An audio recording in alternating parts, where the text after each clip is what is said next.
What is up, guys? Jake from OneHive here with the next war recap video, and oh my goodness, this one was insane. Random matchup. OneHive Invicta was actually, I think, trying to do an arranged war with someone, and we accidentally stole it. Apologies to them. I know a lot of work goes into that stuff, and we don't ever want to try to take someone's war. Just happened that way. It happens to everybody. But look at this tie match. We won by just under a percentage, so very, very close. Congratulations to Invicta. I mean, these guys brought it and brought it hard. Really, really well done to both their attackers, and you'll see that 1-star right there, that 2-star, lacking on 2-star on that Town Hall 11 was the one. I mean, the last second they were attacking that with a Town Hall 11, and it held off, so it was super, super close. Besides that, they did 3-star one of our 10s and 2-star everything else, Town Hall 9s and below. So excellent job there. Their Town Hall 9s did really, really well.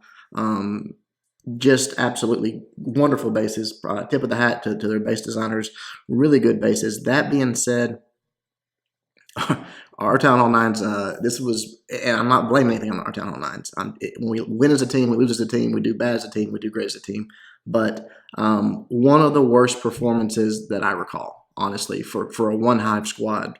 It was rough. It really was. And, part of that goes to credit to Invicta, and part of that falls on us. A Town Hall 9 can only do so much. What saved us is, honestly, our Town Hall 10s and 11s really stepped up.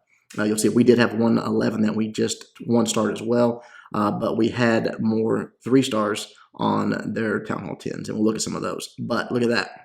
This is with dips. This is with us actually having some attacks dip down.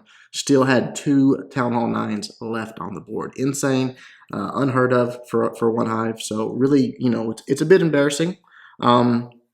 But again, part of that goes to their base design team. They did an excellent job, and part of it just goes to us just struggling across the board. So hopefully this is a wake-up call. But again, awesome job to Invicta. Really, really brought it. Strong, great war, fun war. Honestly, one of the most fun wars I've had in a long time. I mean, come down to the wire, you have all that range of emotions from anger, thinking you're going to lose, and just nervousness and excitedness and all of it. So it was a fun war. So thanks to OneHive Invicta for that. Checking out the attacks here, I want to show this top one here. Brady doing it on their number 1. This guy has really just turned into sort of our specialist for Town Hall 10, jumping up and grabbing these 2-stars on these Town Hall 11s. He does it pretty much every war, and very rarely does one trip him up. So he does a wonderful job on it. On the right side here, dropping down these minions, just taking off all the free buildings, essentially. Then he drops down this haste, a couple of loons right there, taking out that archer tower. That's going to free up even more buildings for him to take out. So dropping down more minions, letting those continue to take out all that percentage, just starting to rack that percentage up, rack it up. Taking out some more on this left side here, more free buildings on the outside there. And then he's going to queue up and get ready for his dive, his Town Hall dive, because you got to do it. You got to get that taken care of as well, obviously, to get the 2-star. Let's see, where does he come in on this one? Not sure I remember. Okay, coming at it, more minions. Just, again, time is really never a factor on these. I mean, you're going to have the time. It's just about getting the percentage. So here he comes with a golem on the bottom, some more wizards, taking out more trash buildings, and creating his funnel, making sure everything's going to go right in. Obviously, he's got the jump spell, which is going to let him in, but he's going to wall breaker first. Actually, not wall breaker. He's going to let all those Valks just tear right through that first wall. When you have that many, it's really not an issue. They're going to get through it. And even lets them through the second one with the rage. Then he has to jump into the Town Hall so they can access that. Freezes up, freeze, boom, boom, on that Eagle Artillery, on that Inferno Tower, and there goes the Town Hall. So it's gone. Everything starts to thaw out and come back to life, but he just needs a few more percentage points. And a key here is he got the Eagle Artillery down. Look at this right here. Also, you might not have noticed it. He's not even dropped his queen yet. He's at 45%. He's got a wizard. He's got his queen. He's got minions. He's got an archer. So really impressive there. Obviously, at this point, he's got it in the bag. Just on the queen alone, she's going to pick up the three buildings there. So we'll fast forward. He's picking off what he can with those minions. And from there, dropping that queen down. Boom, boom, boom. And that is that 2-star. Beautiful job by Brady. Keep it up, buddy. All right, we'll let that finish up. He's trying to grab another percentage, but didn't get it. 53%, we'll take it. As long as you get the stars, it really doesn't play a huge role percentage-wise on Town Hall 11s. I mean, obviously, more is better, but you don't have to get super high on that. Number 9, the other Jake, taking this one out, not me. This was beautiful. Now, this is one I want you guys to pay attention to this. This is exactly what I said I could see the bowler used for. And I did the bowler video for Wars. That was a little bit trollish. It worked, don't get me wrong, but that's not going to work on well laid out bases. This right now, what you're about to see, is the only use I can see for bowlers in a legitimate base, legitimate war attack that Jake does right here.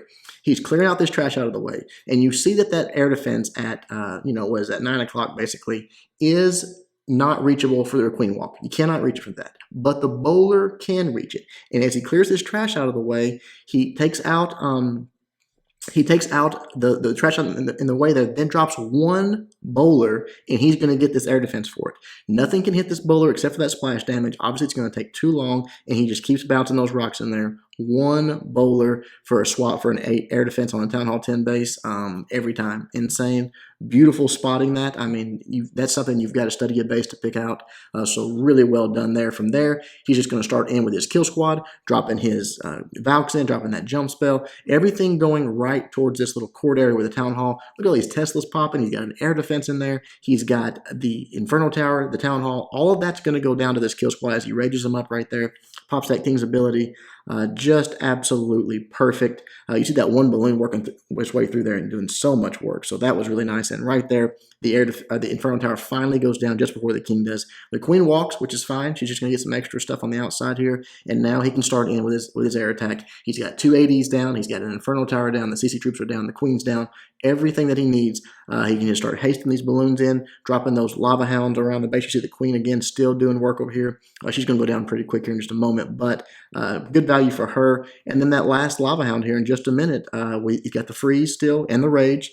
So he's just got to set it up for this Inferno Tower. Once everything starts getting in range, he's going to start dropping in the rest of this, rage up those balloons. There's the freeze, and that is that. Awesome, awesome attack. One of the best La Luna attacks I've seen in a while, to be perfectly honest. Just the creativeness from that bowler. Awesome. And everybody says that all innovation comes from modders. I've not seen any modders do that yet. Have you guys? Interesting. Very nicely done, Jake. Very nicely done. All right. Moving on here. Let's check out ASAP. If I'm not mistaken, I think this was a fresh 3-star right here. This one by ASAP. I think it was. I could be wrong, but I'm like 90% sure. So really nicely done there. Just going to come at it with a Go Vaho. Again, we've talked about the good thing about these Go Vaho attacks is if you come from the right angle, which he is here, he's coming right into this compartment with the Town Hall, you're pretty much good. Unless you really mess up, you're going to get that 2-star. And it's going to give you all the information you need for the 3-star later. So with a chance for a 3-star. I don't think that he knew 100% he was going to get a 3-star going into this, but obviously you feel confident about it, you think you got a good plan, and you go for it, and you bring those Valks in, and it just sort of, sometimes it works out, sometimes it doesn't, but if you do it right, you're going to get those 2 stars more often than not. Look how he cleared out that compartment on the right side, which is going to allow his wall breakers to target the compartment in the middle, which is what he wants. He wants his Queen, his Valks, everything going in there. So there's the poison down for the CC troops. That balloon's going to go down really quickly, and now he's just going to deal with that golem. To take a moment, but with the poison ramping up and that level 40 Queen, it won't be too long. It will be down. This is taking some time. That's a pretty big time sink, especially for a 3-star attempt. But he had to be patient. He had to let it get done. A golem is a very anti-Valk CC troop because if you don't heal those Valks up and they are on the golem, the explosions from them and the golemites will actually kill, with just even a little bit of damage, maybe by themselves, will actually kill your Valks. So you've got to remember that. That is that when someone puts it in there, they're defending against Valks, essentially. But letting his Queen walk develop, that takes more of these defenses out and some more of these trash buildings out of the way. Wants to create this funnel nice and wide. Here comes the rest of the wall breakers right up the middle. Just needs a couple of them to go off right there. Boom, they do. Open that up. Now he's raging up his Queen, getting her healed back up, and here come the Valks. Here comes the squad. Right up the middle. You see only 59 seconds left in this attack, guys. Is that not insane? The whole base is there. 25% is in. 3/4 of the base is there still. Comes through with a rage, just rages it up, keeps those Valks moving forward as quickly as possible. The jump, the heal for the ones that are not in the Inferno Tower, that was important right there. And then start sending the hogs in on the backside. They wrap around here. They do get in. The Queen takes out that second Inferno Tower. The Valks still doing work, still getting through there. Again, that heal was so important to this attack in the way that it got sort of boosted back up into the fight. The hogs still helping out a little bit, and everything is sort of just collapsing. All it is about cleanup now. The defenses are down except for that one cannon, but look at the healers actually peeled off on the hogs. Just a wonderful, wonderful attack and a plan there by ASAP. Really, really nicely done, man. All right, moving down, let's check out some Town Hall 9 action. Let's check it out here because there was some very, very good performances, some very good attacks. We had guys with 6-star wars, all of that. So I'm not casting all disparity on all of our Town Hall 9's performance. I'm just saying in general, it was not up to OneHive standards, and they would be the first ones to tell you that. So I'm not bashing on them or telling you anything that they wouldn't say right away. So they know that. It happens, but hopefully the next one we're going to bounce right back to what we're used to. Coming in with this Queen Walk and this Golem and the Wizards, clearing out all that high HP at the bottom there, letting that all sort of develop. The Golem going in, he's going to actually aggro this Queen, so he's going to be taking a lot of damage here, but his Queen is going to come over, step up, he drops the second Golem in. The poison, that probably could have been a little bit quicker on that poison. He took some probably needless damage there, but does get the Queen down, a couple more shots there. The King's going in, more Wizards. Everything is going right up the middle here, and this Lava Hound's coming out of the CC, but with all those Wizards and the Queen, it's going to get exploded pretty quickly. Even Rage is up for it. Most of those Wizards are not standing it until they take a step forward here. Then they get raged up. Boom, right there. Everything's going down. Now he's on the top side with another Golem, more Wizards, sort of creating a second push here into this base. There's the jump spell. Going to let all this. This is like that mass, sort of a mass Golem attack. There's a hog there, but I mean, it's really Wizards. Golems, just jump spells, working their way around the base, taking everything out. You see that's on the left side there, that's all going down. The defenses are going, everything, the Golems are doing all the tanking, and there's that final jump spell. You can see from there, especially if the Queen gets into that middle compartment, they can reach pretty much everything that's left and take it out. So nicely placed on the spells and on the troops, just nice deployment. Again, this is a slower attack. It sort of develops slower, but it cleans up as it goes. So, the time is usually not an issue as long as it makes it through the base. Right there, a giant bomb going off, and the Queen onto that expo. Then he drops that one hog on that archer. It was distracted, but not for long. Here's the Troll Tesla in the corner there, getting taken out by the balloons. It wasn't distracted for long, so that hog goes down pretty quickly there. But in general, only a couple defenses left, and not much they can do about it. A lot of Wizards. Still has Golems up. King and Queen are still up. So nicely done there by Doofy Dork, getting that 3-star. I think he had a 6-star war, if I'm not mistaken. I'm pretty sure he did. So nicely done, man. All right, moving on. Let's see here. Number 16, Mastafung. Taking it out with the Go Vaho, which is nice. It has a couple wounds in there as well, so that was a nice touch. Drops the Queen down, the healer's on there, the minion on the army camp. It's always a good place to make sure your Queen's going to go where you want her to. Coming in at this base, going to start taking out some of these defenses. The Queen is going to do her thing. That minion's getting good value too because of that cannon there. Really can't do anything for it. See some more minions up top helping out to create a funnel there. And the wall breakers for this Queen here. She's going to start heading in as soon as that goes down. Yep, right there. Everything's moving in at this point. She's taking not a lot of damage. Really, this Expo and that Archer Tower, I mean, she's handling herself really, really nicely there. Look at that minion over there, still working on that cannon. Just such a high value right there. Now, here was the problem with this attack, and I wanted to show it because this is one of the reasons. He did get a CC lure, but he did not empty the CC out. These archers come out. That is not it. That is not everything. And it comes back to haunt him. Luckily, it did not cost him, but it did come back to haunt him. Right there's the poison for those archers. Really no threat at all to this Queen with that poison. They're just going to die very, very quickly. The Valks start to come in. Now watch these Valks. Again, CC's not empty. Remember that. Valks start moving their way through. He's got the jump spell. You got a double jump here. He's going to jump them right over to that Queen, which is perfect. I love the placement of that jump spell. He did not connect the next compartment. He didn't want to. Here they come. Watch his Valks melt. Even under heal. Gone. Gone. No more Valks. Guys, you have to, if you're doing a Go Vaho, that CC has to be cleared out. Even under heal, CC troops can wreck your Valks.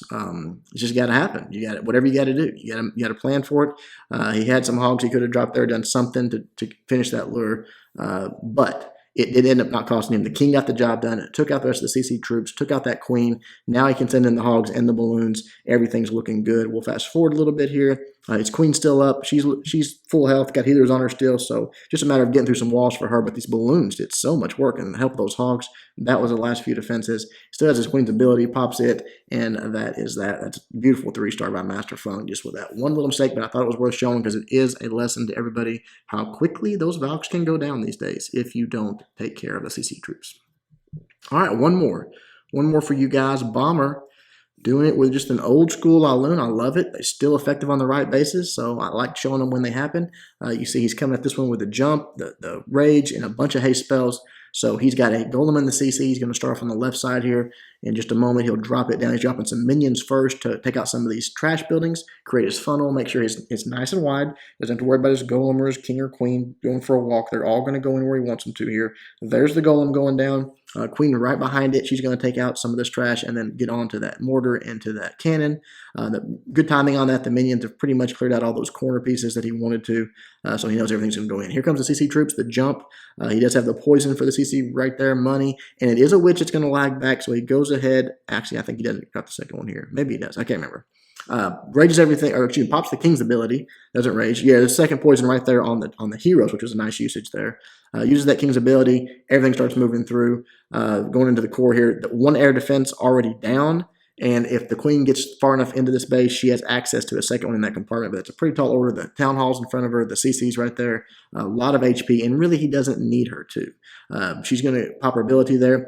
But the sweeper is actually a much better target for her because he has the lava hounds. He's got 4 hounds. So really, he didn't need her to take that second air defense out. It was just about getting the first one and the queen and the CC troops, and that air sweeper was a bonus. So just an old school deployment here, working this counterclockwise motion around the base, being nice and patient, not sending things in too quickly, letting them sort of reinforce themselves, keeping those lava hounds doing the tanking, and letting the balloons do the work, keeping him hasted up where he needs to. He's got one more haste in the bag. As he closes in on this last air defense, he's got 2 lava hounds on it, so they're going to be fine. The first one goes down, but the second one's there, tanking nicely, so no threat to his balloons. Again, they're just moving through almost untouched at this point. And as they close in on these last few defenses, the lava hound is going to get out in front for him and do most of the tanking there. We will fast forward a little bit as these tend to move pretty slowly, but right there, they're on that lava hound. Sure would be nice if it would explode for him, but the last defense goes down, and he's got a lot of cleanup pretty much done already. So nicely done by Bomber.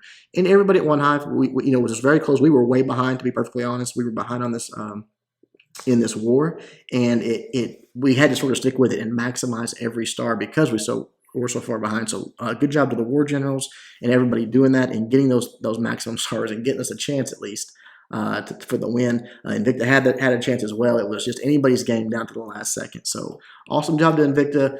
Good job to OneHive. Hopefully our next performance is better. I hope you guys liked the video, and people that caught the stream, it was a nice stream. We will have another stream probably today.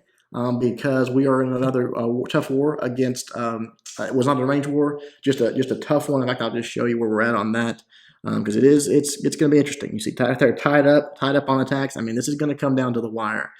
Spartan's Legacy, obviously a high-level war clan. It's going to be interesting. Probably streaming later today. So if you see this and you want to check it out, I'll put a link in the description so you guys can come hang out and watch the war unfold live. Hope you liked it. Until next time, Jake from OneHive, doing my best to help you guys suck less.